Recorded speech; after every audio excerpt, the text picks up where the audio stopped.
अस्सलाम वालेकुम स्टूडेंट्स। आज मैं आपको आपकी हिंदी सुलेखिका की किताब से क्लास 5th की हिंदी सुलेखिका की किताब में काम कराने जा रही हूँ।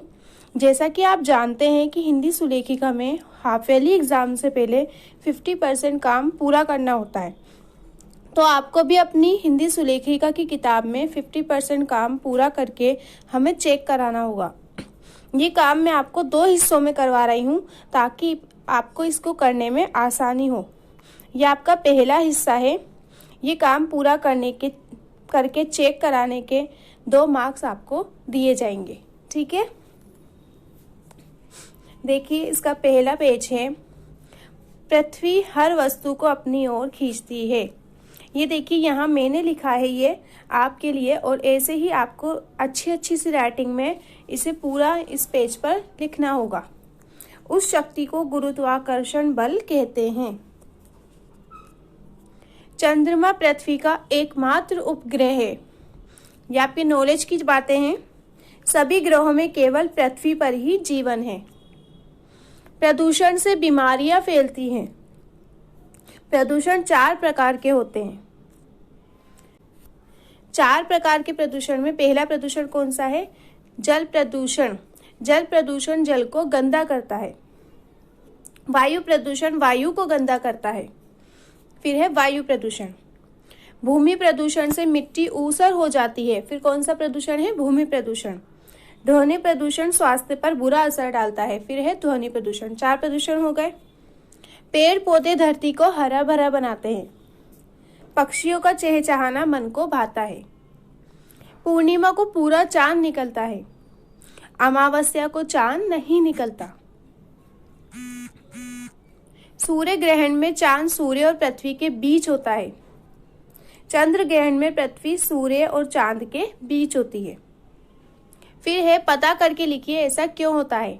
चांद का आकार घटता बढ़ता रहता है। ये मैंने आपके लिए यहाँ लिखा है। चांद पृथ्वी के चारों ओर परिक्रमा करता है और साथ ही अपनी धुरी पर भी घूमता रहता है, जिसकी वजह से चांद का एक ही हिस्सा सदैव धरती के सामने रहता है। चूंकि चंद्रमा में अपना कोई प्रकाश नहीं है, वे हमेशा सूर्य के प्रकाश से ही प्रकाशमान होता है। पृथ्वी का चक्कर लगाते समय चांद का जो भाग सूर्य के सामने होता है, चांद का वही भाग हमें चमकता हुआ दिखाई देता है और बाकी भाग में अंधेरा होता है, जो काले आकाश में दिखाई नहीं देता है। यही कारण है कि चांद का आकार घटता बढ़ता दिखाई देता है। फिर है सूर्य सदैव पूर्व दिशा से निकलता है और पश्चिम में डूबता है। इसके लिए वाक्य मैंने लिखे हैं आपके लिए।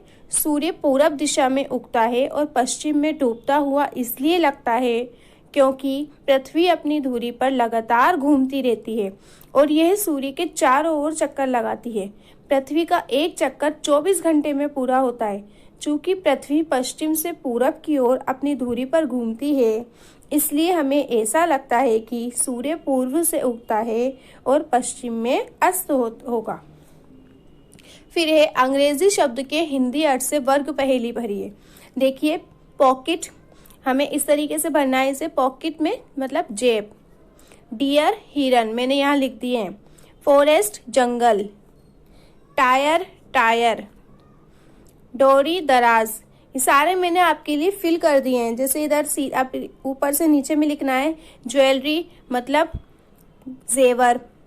हिमालय हिमालय ऐसा का ऐसा लिख दिया। बटन बटन भी लिख दिया।